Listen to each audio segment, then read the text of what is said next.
the Marvel Cinematic Universe. The MCU is about to be flipped completely upside down. What happens if this just screws everything up though? Like this is already with the whole like Sony and Universal and Kingpin and all this, everything's already like kind of screwy. Could they screw this up even worse with that? I hate the idea of a reboot, but I'm always cool with it once it happens. You can make a million burgers and screw up one of them. This literally is the 4th reboot of Fantastic Four, but this was the best one so far. Everything is gonna change. Is it gonna be for good? Is it gonna be for the bad? Only time will tell. They know their fans, they're in touch with what they're doing, they know what they're doing. Even when they do have mess ups, it can be fixed and it's not the end of the world. I just don't like change.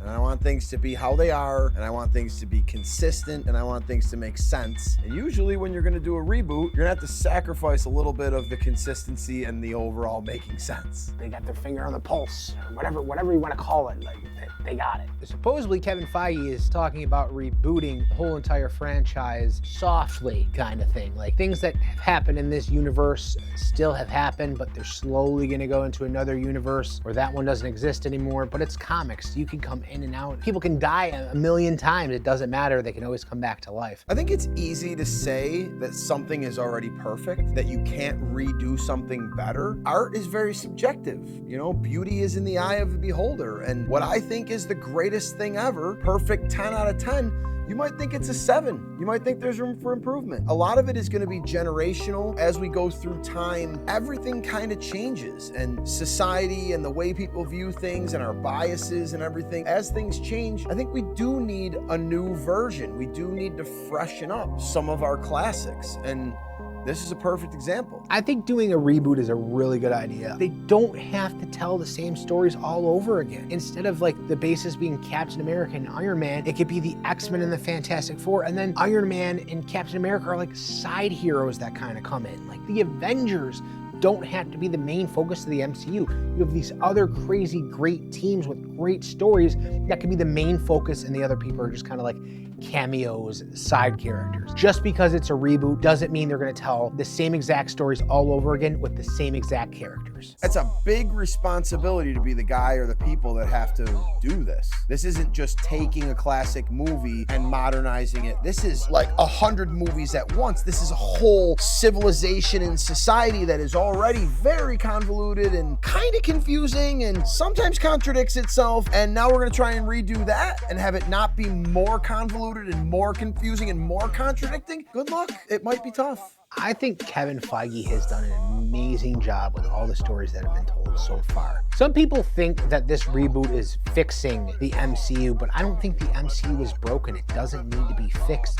They don't need to do a reboot. It's just very smart to do, to have a fresh perspective on what's kind of already going on. Different stories for the same great characters.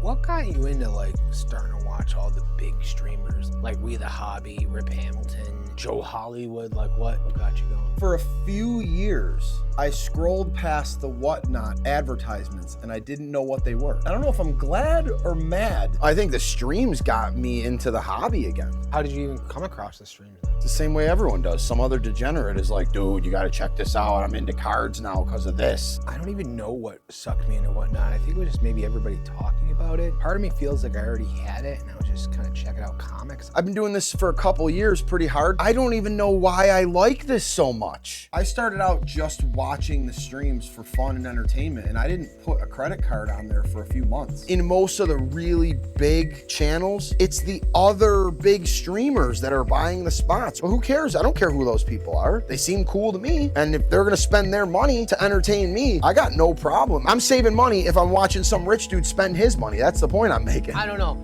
I feel like I can understand the entertainment aspect, but I feel like I'd be just depressed I couldn't afford it. So when I watch these big breakers and they're doing huge breaks for hundreds, thousands of dollars, I get that FOMO, fear of missing out. There's like 20 different levels of missing out. I hate it when I find out that there was a big break yesterday and I didn't even know about it. And I'm like, what do you mean, dude? They did 20 more cases of National Treasures yesterday and I didn't watch that? You think with so many people in a room, and so little people buying, do you think they're actually there for the entertainment, or do you think they're more there for like gimmies and stuff like that? that. There's something indescribable about watching someone buying things that you can't afford. I don't know. I mean, like with the cards, it's crazy because I can't explain why, but when I watch someone rip a $10,000 or $20,000 box of Flawless, I feel like I'm right there with them for the whole emotional ride. Before they even crack the seals, I'm praying with them. I'm like, let's see that foil. Let's see a 101 logo man or something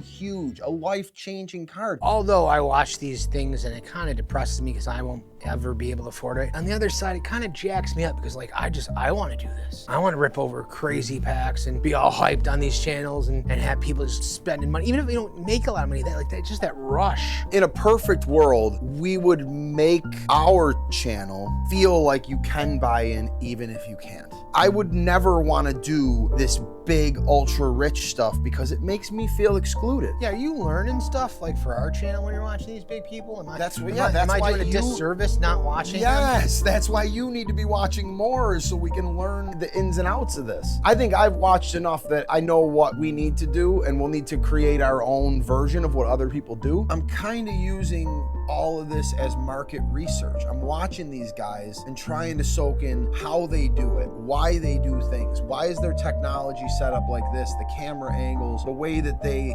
sell certain products. There's an order to it. What I'm really focusing on is I don't want to do any of the stuff that really annoys people. I'm trying to figure out why everyone is so drawn to this. Like, you don't even have to have the Whatnot app, and you could be so into this on TikTok that like every time you open your phone, you're just subconsciously, bam, opening the app and you're watching streams. Why is it that hard to stay away? Like, why can't anyone, you delete the app and then you're like re-downloading it in your sleep or something. It just sucks you in. It's so hypnotizing. It really is. It's interactive live TV. Remember interactive games and books, like make your own ending, Goosebumps? Like, you're part of the story. That's what makes it so captivating, is you're part of the story. Aaron Rodgers could be like old man Venom. How about that? He is old. How old is he? I was just about to say, you realize I'm older than Aaron Rodgers, right? Oh, he's older than me. Barely, bro. You're old. He's 41 or something. Is he really? He looks older than Tom Brady, but he's not. How old is Aaron Rodgers? Aaron Rodgers is 41. years old. It must be because he's so grumpy. He's got like the old man, like get off my lawn kind of feel.